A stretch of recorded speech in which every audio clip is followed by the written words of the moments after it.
Hello and welcome to episode 13 of the Dynamo Football Book Club Injury Time. This week we are doing a Wrong Uns five-a-side draft. My name's Al Bond and I'm joined by my co-host Johnny Coughlin. Johnny, you're an accomplished guitarist and a songwriter. Oh, golly, I thought it was supposed to be compliments. This is embarrassing, man. Come on. I've heard some of your works, Johnny. They're excellent. I do play the guitar, yes, and I have attempted to write songs, so I guess this is all guilty as charged, I guess, but we can probably move on. Alrighty. So, Johnny, what makes a wrong un? It's a red card offence, and that is exactly what Mike Dean has given, and he's got it right. Joey Barton, back at Manchester City, gets a red card. Yeah, well, this is kind of been playing on my mind for the last 2 days as I've been trying to, have my players ready. And when we spoke last week and I offered the example of Lee Cattermole, you said, no, you've got the wrong idea entirely. And then when I was having a conversation with ChatGPT, you can put it on a kind of a voice thing and have a back. That's your only friend there in France, is it, Johnny? ChatGPT. More or less. And one of the first players ChatGPT mentioned was Lee Cattermole. So I guess the reason we're friends is because we're so like-minded. But I would have said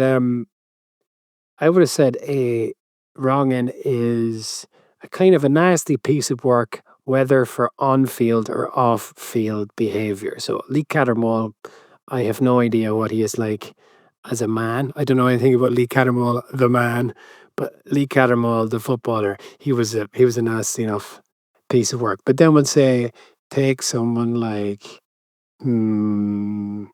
let's say Ashley Cole. People always have it in for Ashley Cole.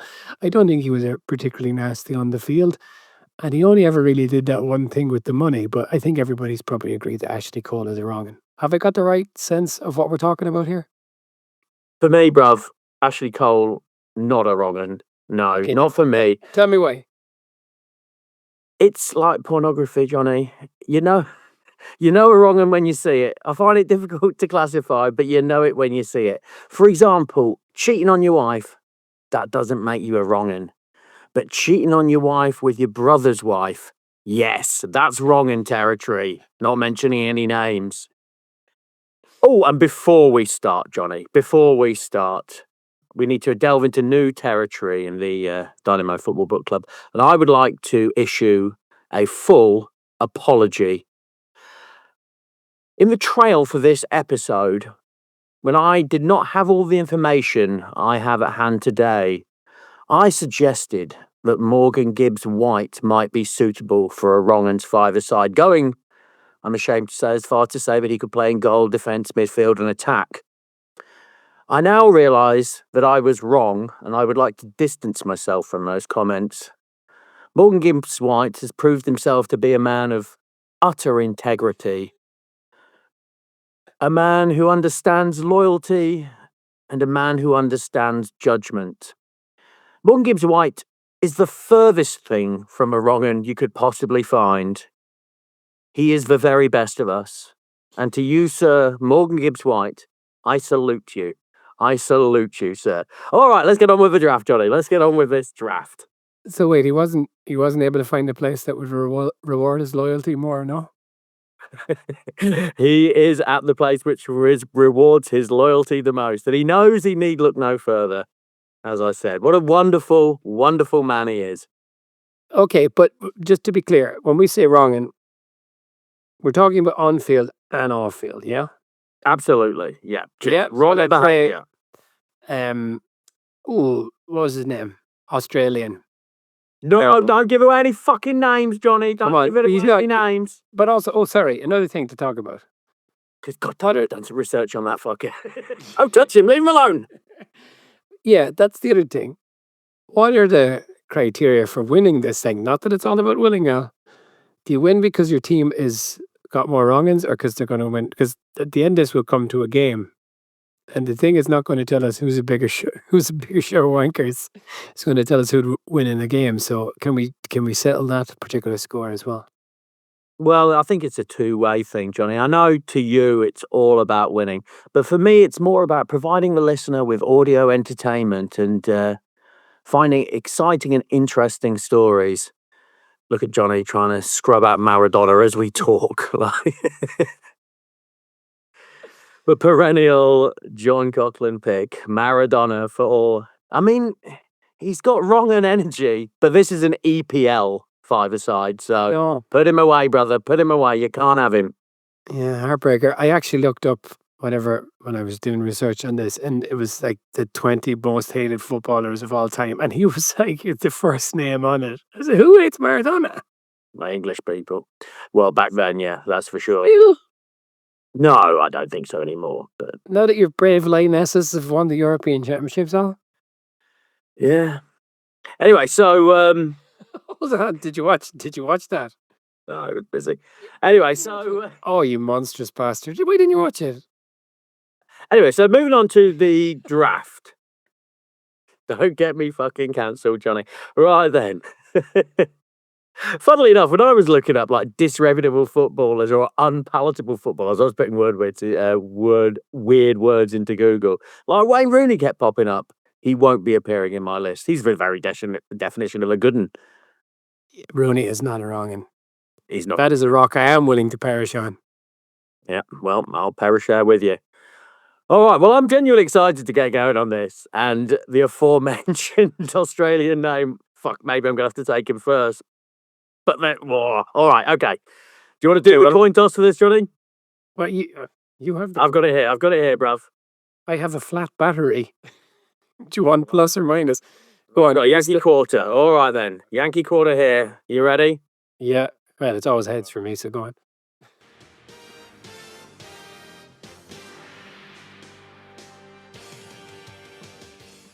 I promise. It's tails, Johnny. It's tails. Every time. All right. Do you know I've friends when they were like, when I guess we were around 20. No, yeah, 20 would say. They went to Vegas, and they're young lads from Ireland, and they bet and won 13 consecutive times on black in the roulette. That's something, isn't it? Yeah, it's wild. I'd say. All right. Welcome to the Mathematic Podcast. Chance and probability. All right, well, I've won. All right, well, I'm not going to take the aforementioned yet because there's a very obvious captain, leader, wronging for this. And my pick is, by the way, Johnny, you fucking Irish cunt. My first pick is John Terry. Sorry, Johnny, did you think I called you an Irish cunt now? I didn't call you a fucking Irish. I was asking if you thought I called you an Irish cunt. Okie dokie. John Terry is the leading football wrong'un, and he's got it on the park. He's got it off the park. He is the biggest wrong'un in football. Would you dispute that, Johnny? He's not the biggest wrong'un on the field. He's not the biggest wrong'un on the field, or he wasn't. But he's got wild wrong'un vibes, and even down to some of the more clownish behavior, like wearing the kit that time they won the thing.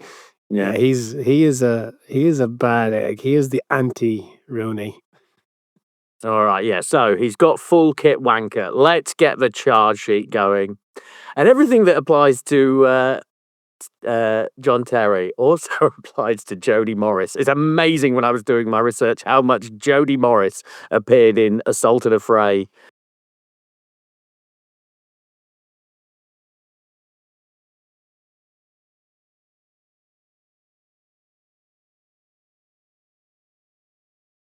Throwing food at them and taunting them.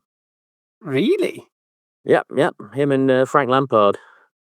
And, of course, Jody Morris. In 2002, he was charged with assault and affray after an altercation with a bouncer in a nightclub in Essex with Jody Morris. In 2009, he took money from an undercover reporter to do a tour of the Chelsea training ground at Cobham. In 2010, he was granted a super injunction by a court to mask his affair with his teammate's girlfriend, who he was also reported to have paid for an abortion for. Poor Wayne Bridge. Capello took his captaincy, by the way, and gave it to Rio. Rio? Captain, bloody hell. Then, of course, there was the racism, and he didn't call Anton Ferdinand an effing black cunt. No. I don't know why I said effing. Men use the C word. He just asked Anton Ferdinand if he thought he'd called him an effing black C. Bloody hell. Yeah, there's a lot. He was charged £60 for parking his Bentley in a disabled spot. He was escorted out of a nightclub after taking a piss in a cup and leaving it on a table. Wow. But none of And this is the on the field, Sun apart from the racism. But go on. Well, he kneed the bloke in his back in the European Cup semi-final, didn't he? Absolute foolishness, but I'll give you.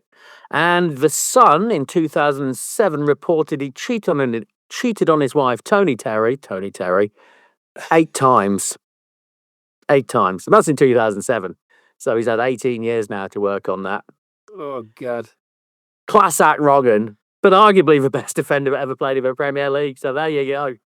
So Rio, Van Dijk, or Terry, you're saying Terry is the best. He's the worst of those three, I'd say. I don't know. It's difficult. There's lots of things he couldn't do, but just for pure bloody mindedness, John Terry was pretty bloody good. Anyway, I think that's a strong start. Johnny, who is your first pick for the Wrong Uns five-a-side? Just looking at the list of players, would you say that half of the best players to play in the Premier League could be classed as Wrong Uns? There's a lot of legendary captains you could call her on. I'm looking at you, Liverpool. That's another question I had for you. Which team do you think has the most Wrong Uns? Well, Chelsea. But It's Chelsea or Liverpool. You know, like, surprising it was say Arsenal don't have that many. well, the Thomas Partey business. But yeah, we're not recording this ugliness here. Like you'll find no Gylfi Sigurdssons here. So who is your first pick, Johnny? Let's litigate it right now. Well, I don't know. Okay, look, it's too obvious. He's not the best player, but I'll just go because he's a good Wrong Un. Di Canio is a good Wrong Un, isn't he? Ooh, Di Canio. Yeah, no. Undoubted Wrong Un. Undoubted Wrong Un. So, again, you know, I said with Perry, there's the comedy element. And of course, the comedy part with Di Canio is the pushing of your man Paul Alcott to the ground, which was that was one of those really wonderful moments in football.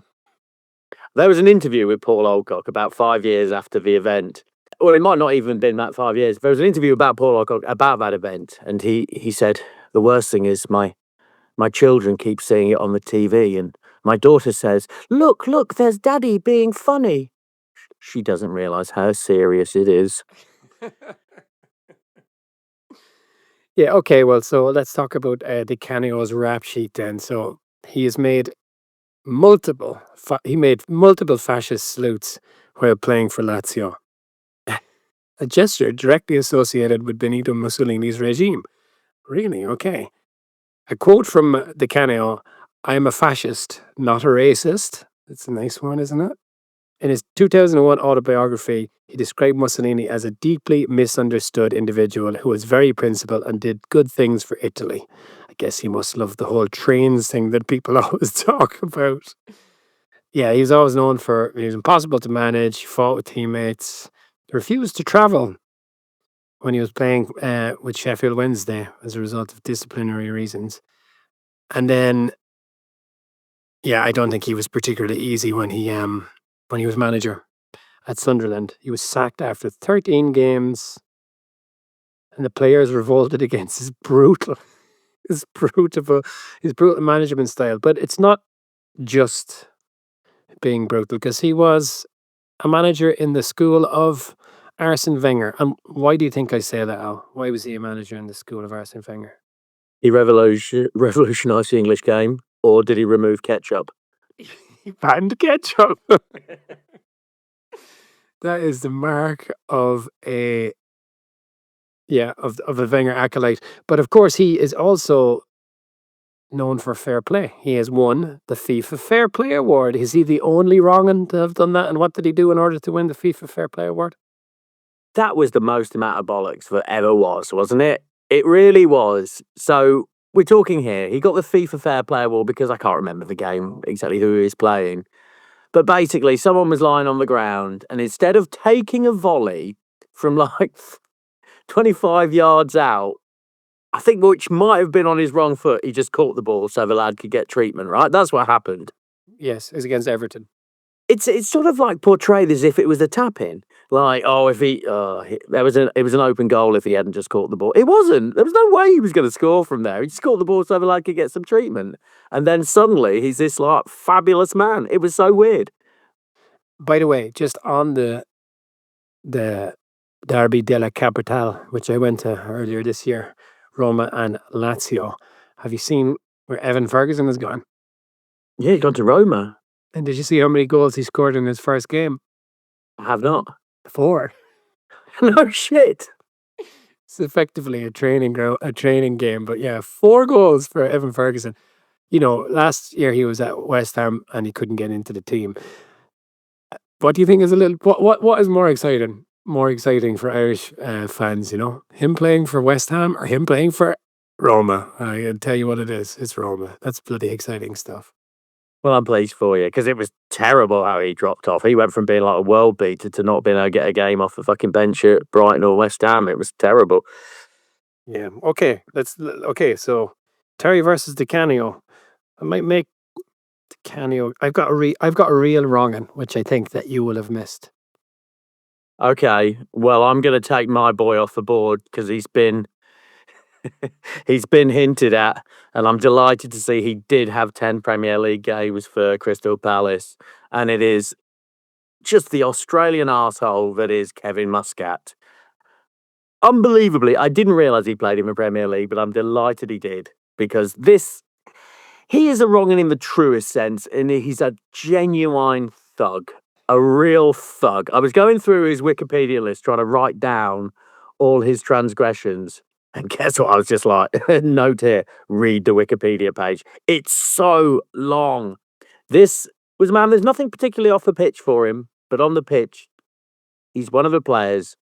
He tried to hurt people. He tried to hurt people again and again. He just couldn't stop himself. So very quickly, Kevin Muscat was actually born in Crawley in England, but went to live in Australia, and that's where the wrong un trajectory began. And how's this for a chain of 3 clubs for a wrong un to play for? To go from Wolves to Glasgow Rangers and then to Millwall. Awful, awful. Yeah, there's a few Rangers players on my list. Maybe that's the Irish sensibility. I don't know. No worries. In December 2013, Kevin Muscat was named the dirtiest player ever by El Gol Digital, a Spanish fucking website. He never went anywhere near Spain. His fame travels throughout the continent for being such a thug. Really? He's the most hated man in football by Martin Granger. He committed an act of brutality, Roger Lemaire. He's a lowlife and a nobody, Ian Wright. You know what right he's saying that about you? That was actually not for brutality, Raz, because he shouted, "Leave it," when Ian Wright was playing for Forest, and he did leave it. And Kevin Muscat was not playing for Forest. Apparently, that's really, really naughty in professional football if you, like, trick a player, and it's very ungentlemanly. Ah, come on. Well, there you go. This is Ian Wright saying it.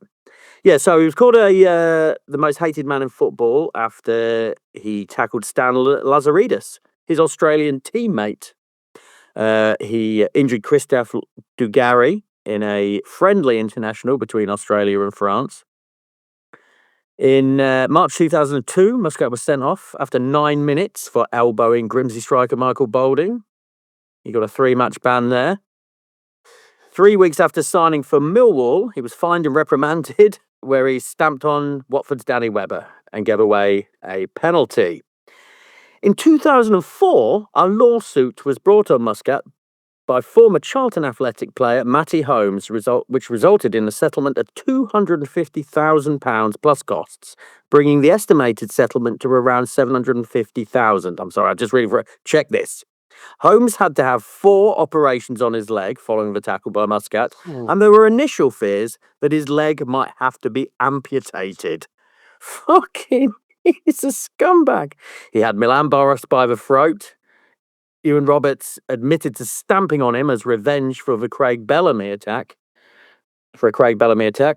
He was suspended for 5 games after an altercation with Paddy Kenny at half-time. Oh, mate, it just goes on and on. Oh, here's one more. And he had another 2-match violent conduct suspension in Australia after clashing with Adelaide United coach Jos Kosmina. Man, he is genuine. It goes on, Johnny. It goes on. There's 4 or 5 or 6 more. Like, It's not that. these. Yeah, I know. It is enough. I'm sorry. It was tedious.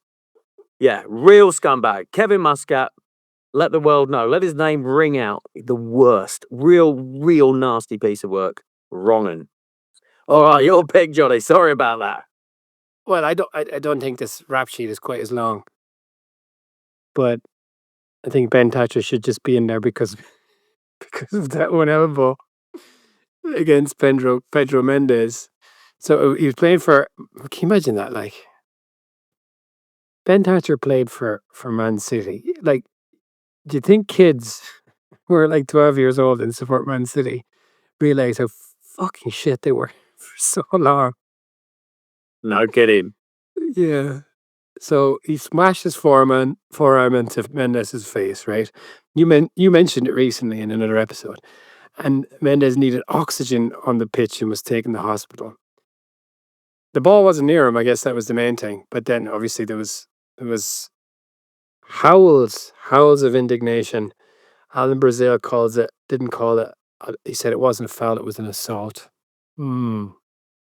He could have killed him. I mean, that's what was so shocking about that. He just ran up to him full pace and smashed him with his elbow when he was nowhere near the ball. I mean, it was a sucker punch.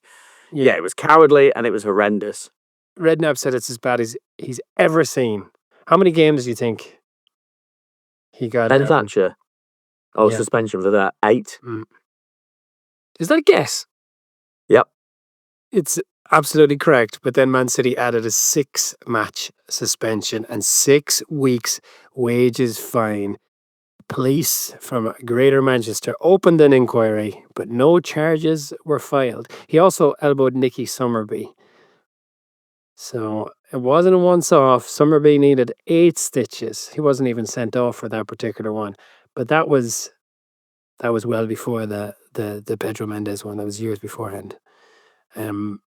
Yeah, Ben Thatcher. Would you recognize Ben Thatcher if you walked by on the street? Probably not.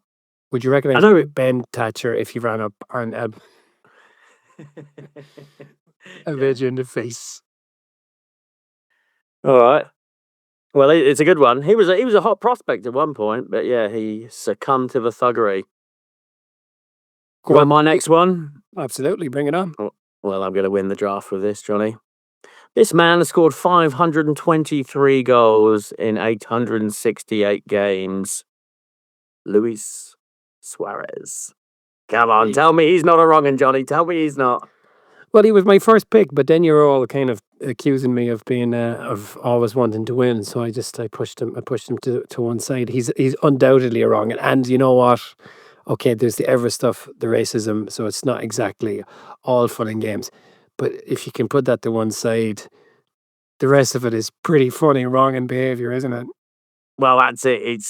It's for just living outside of society's laws, which makes him a wrong un. Society tells you, like, my daughter, she bit me once, and like, I believe you me, she had a long talking to. That is unacceptable. You're biting at school. No.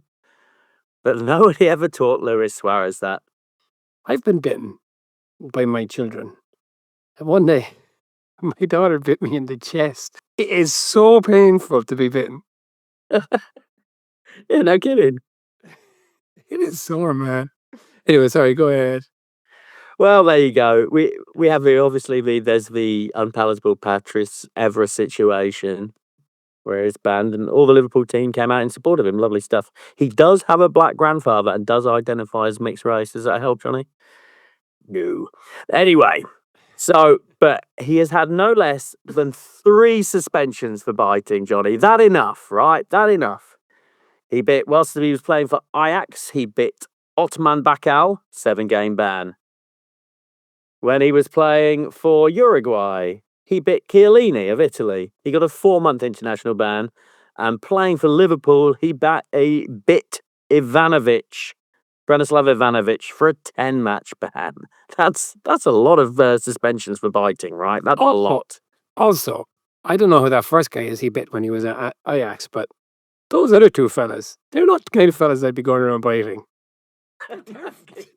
They're fine, man. No, you're absolutely right. Yeah, the arse on Ivanovic, if he just sat on you like he'd kill you. And Chiellini, yeah, he's a good one. He's also stamped on absolutely millions of players, but we won't get into that. Otherwise, I'm going to go through my Kevin Muscat rap sheet again. And let's face it, no one wants that. Can I ask you a question? Because I was thinking about it when I had him lined up to be my first pick. Who was a better player between him and Salah? Him. Do you reckon? It's him. I think that season where Liverpool nearly won the league is the single best individual season of any player ever. More than Ronaldo? Yes. He was absolutely wildly good. And the thing is, I think he always was happy, or is seemingly happy, to play second fiddle to Messi at Barcelona. He's like Barcelona's second highest scorer of all time. It's wild, his statistics. He's him and Messi, absolutely brilliant player. Him and Messi did love each other, though, didn't they? Yeah, it's gross, isn't it? Did you know this thing about his non-transfer to Juventus? Did you know about this? No. So after he was pushed out by Koeman out of Barcelona, he was supposed to be going to Juventus. And then there was an issue with non-EU player slots.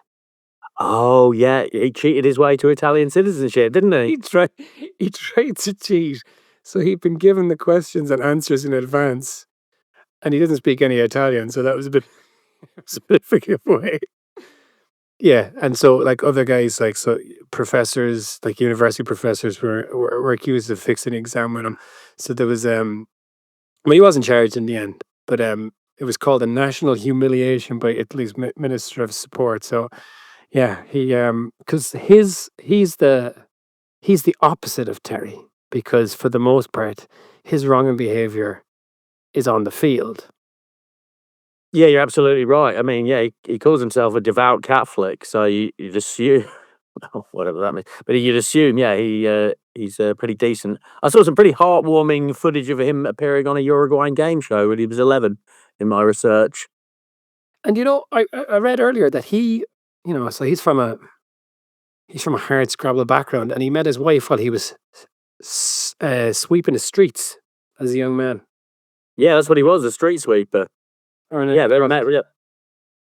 Yeah, God bless him. Yeah, so we're coming around on him, and of course we've not mentioned the handball against Ghana as well. Yeah, that was despicable, and yeah, that was really despicable. I really felt that one for Ghana, actually. But it was the right thing to do, though, wasn't it? It was. If you were playing for Ireland in a World Cup quarterfinal, and you had that opportunity, you'd do the same, right? Oh, there's no question about it. Like I really do think players, not Ben Thatcher type of cheating, but I think players should cheat, and they should leave it to the ref to catch them. Like, is Thierry Henry a wrong un for his behaviour on the field? No, he's bloody not, Johnny. No, he's not. But again, I think he did the right thing for France. It just was the worst thing that ever happened.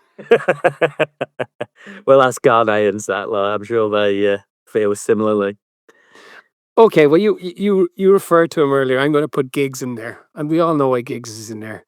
Poor old Rodri.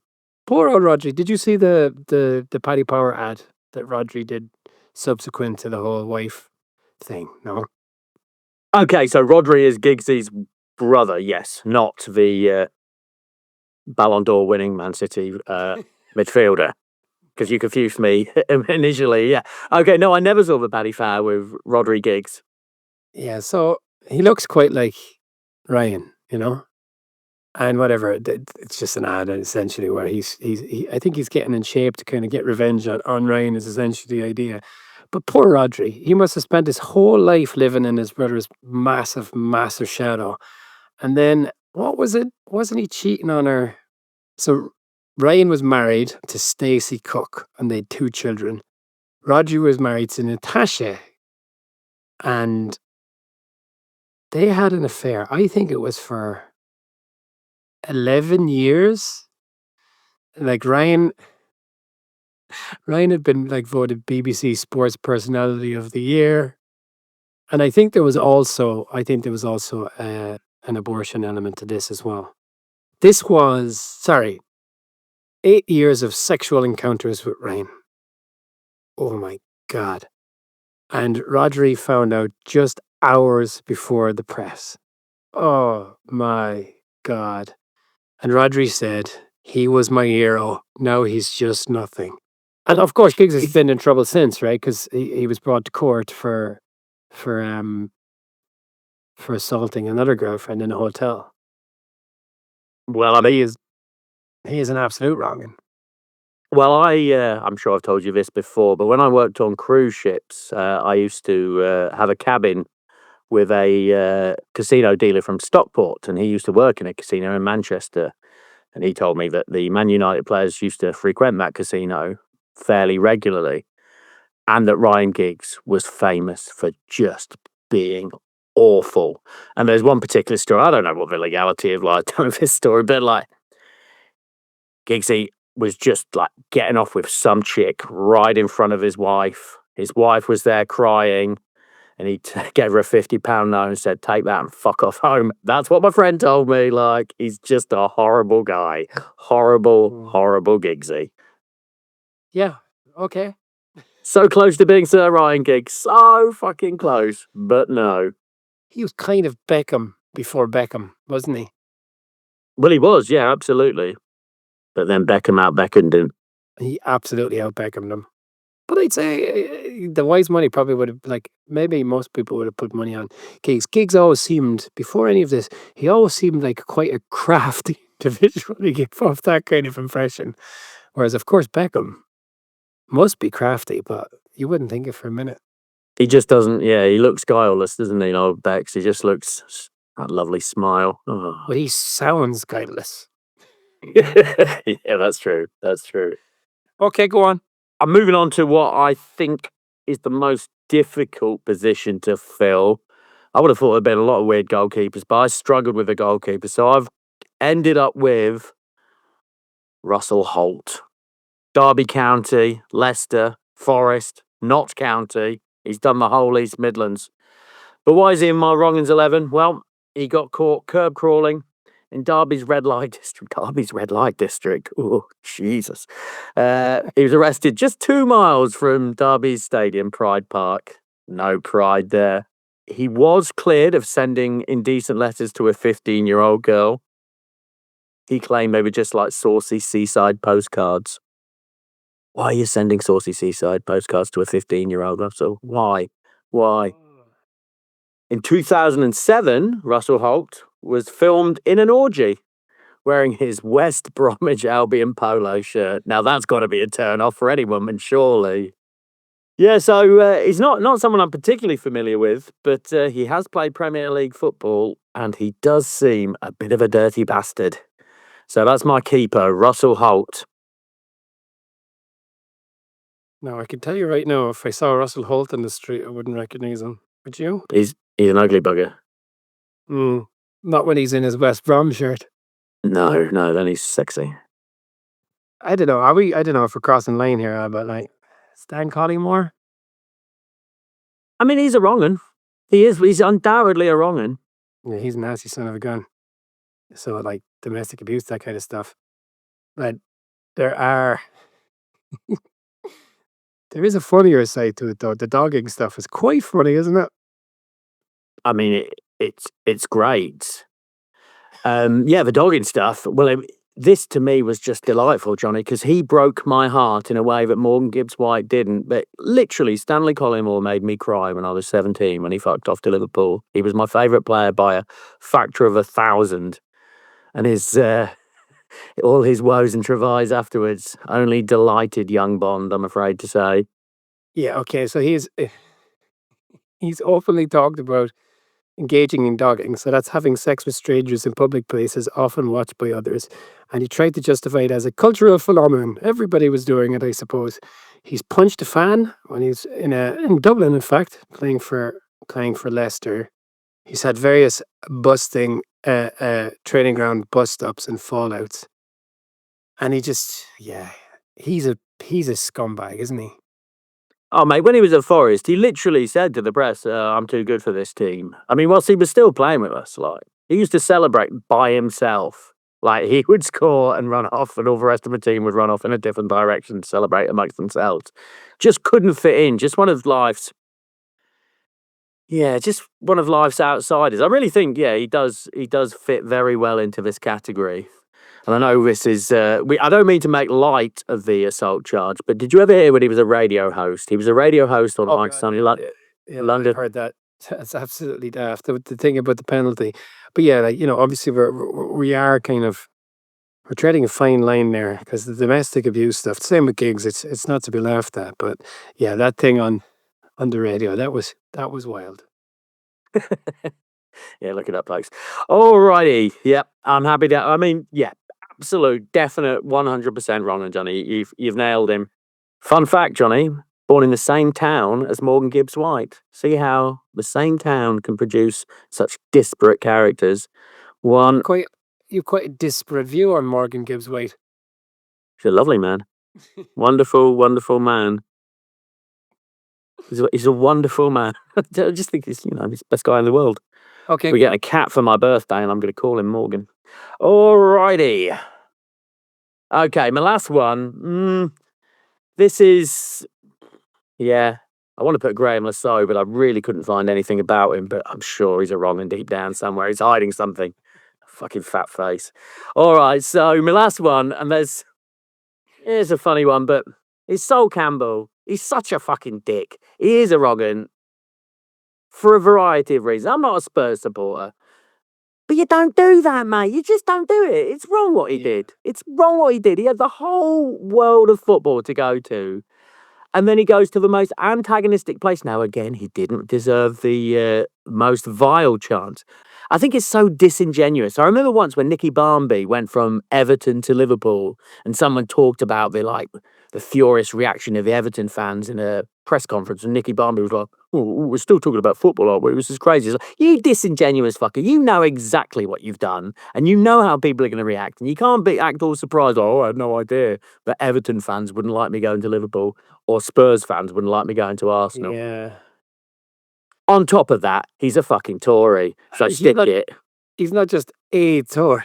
He's really he even kind of stands out in the extent of it, right? Well, that's right. A mansion tax was proposed for mansions over 2 million. That's absolute madness, says Sol Campbell. How can I afford to pay my mansion tax? He was also a Brexit guy, so fuck off, Sol Campbell. Awful bloke. Yeah, and when I was trying to figure out what the actual contours of this particular draft were, and when I thought for a while it might be players who have kind of abandoned their team to go to their rivals, his name is the first on the list, right? He's the worst in that respect. Van Persie did it, Arsenal to United at a kind of a time towards the end of those United Arsenal years. Obviously, Mo Johnson was the big one, I suppose, right? Celtic to Rangers? Celtic. He went from Rangers to Celtic. Yeah, he ended up at Celtic, right? Even though he's Protestant. But anyway, let's stick on that theme because I think I have a better goalkeeper than Russell Holt. I don't know if he's a better goalkeeper, but he's more of a wrong un. Again, I probably have to. We are skirting a kind of dangerous line here, but it's Andy Gorham. Andy Gorham, eh? The reason I say it's treading a dangerous line here because Andy Gorham was apparently diagnosed with schizophrenia. And that was something that, of course, I think this came out during his playing days. And of course, the Celtic fans sang about it. But this is not the reason I am. Breaking news. John Coughlin of the Dynamo Football Book Club called schizophrenic people wrong uns. No, but he was accused in the media of having links with and sympathies for loyalist groups, but loyalist paramilitary groups, notably the UVF, the Ulster Volunteer Force. So he apparently carried around, loyalist material, had it hanging in his home, that kind of stuff. And he's denying all of this, of course. There was a black armband incident, which is one of the most famous. He wore a black armband during a Rangers match after the death of Billy Wright, who was a senior UVF figure. Like, he would have been one of those fellas. Billy Wright is one of those fellas you would have seen in the news a lot during the Troubles. He was a dangerous man. But yeah, Andy Gorham was into this, apparently. Now, of course, he denies it, and we have, despite persistent rumors, let me stress, there's no smoking gun evidence, but this was a persistent thing with Andy Gorham. So Did he play Premier League football though, Johnny? He played for Manchester United. Did he? When did he play for Man United?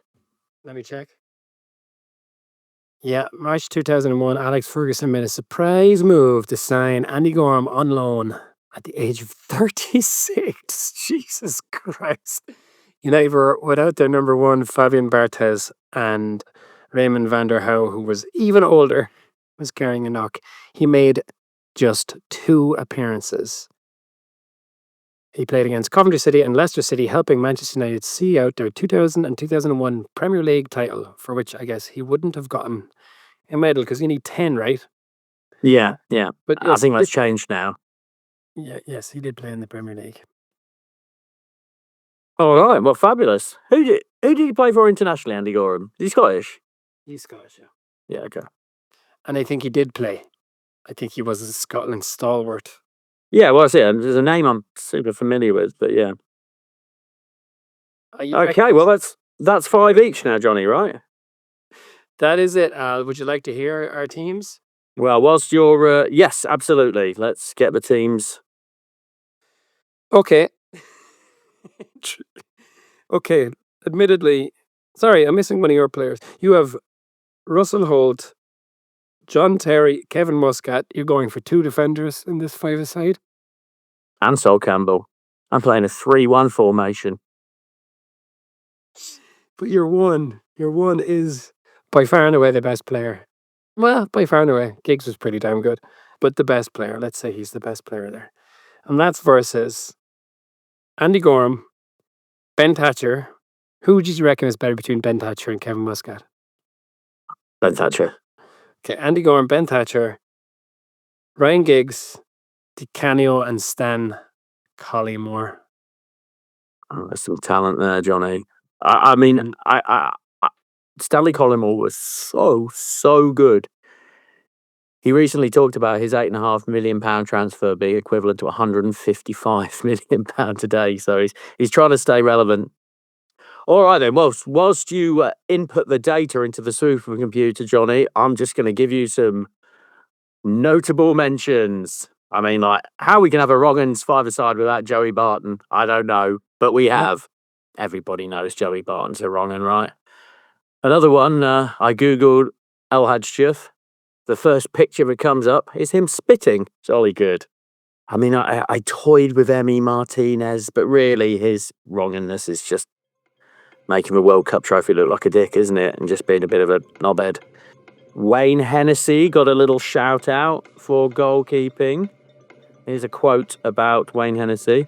When cross-examined about this, which was a Nazi salute he gave to the Spurs fans, Mr. Hennessy displayed a very considerable, some might even say lamentable, degree of ignorance about anything to do with Hitler, fascism, and the Nazi regime. The first goal, Muscat bites into a 50-50 challenge. Oh, he does. Fires it to Suarez, who nutmegs Thatcher. Come on. Oh my God. That's one now. Thatcher floors Suarez. The Kenny who grabs Muscat bicycle gone. It's quite funny. Okay, 1-1. Giggs gives it to Collymore who scores. Then Suarez again. Oh my God. 2-1, 3-1. Yeah. Giggs slips, Muscat pounces, and Suarez fires a third. Hat-trick, final score. Suarez, man of the match. 3 goals, 1 dive, 1 provoked assault. I don't know about that. Well, there you go. I psyched you out of Suarez, didn't I, Johnny? And it did me grand. You did psych me out with Suarez, yeah. Okay, there you go. There you're Wrong Uns. Kevin Muscat played a bigger role in that than I was expecting. So well done, Kevin Muscat. Yeah, well, You fucking thug. the machine here calls him as terrifying. There you go. Well, that's pretty good, Johnny. Pretty good. So what does that make the overall score now? I think, is it 4? 4? Well, listeners, you'll have to tune in next time to get the comprehensive answer on that. Well, that's that. And we'll be back next week with the book club. And we're doing, what's the name of the book, Johnny? The Soccer War. The Soccer War. Yeah, okay. Thanks, Al. Thank you, Johnny. And a win for me. And thank you, Morgan Gibbs-White. Love you. By the way, just on the cat. Do you know what would be a better name for that cat? Kevin Muscat. That would be a good name for a cat. I'm not having a cat called Kevin Muscat. That's a bit of a hostage to fortune, isn't it? Calling your cat Morgan Gibbs-White. But I want to pay tribute to the man. And I can think of no better way of doing that than naming a cat after him. And do you think Heather might call it Morgan Gibbs' wife? Well, we'll maybe have to get Morgan Gibbs-White a wife. It would all work very well. This is like my wife legend, this is now. This is lovely. This is what people say to me in the bar, like, how's Morgan Gibbs' wife? He's fucking gone, don't bring him up. But he hasn't gone, he's back. Yeah, okay. All right, well, thanks. And I look forward to meeting a cat. It's going to be a big one. All right, thanks, Johnny. All the best. Bye-bye. There was a thunderous challenge there by Thatcher, which Glenn Johnson didn't like. And there's a rather dazed-looking player on the deck. It's Pedro Mendes. Oh dear! Now I've seen it again. He's late. That was an ugly challenge. Yeah, it's got to be on the brink.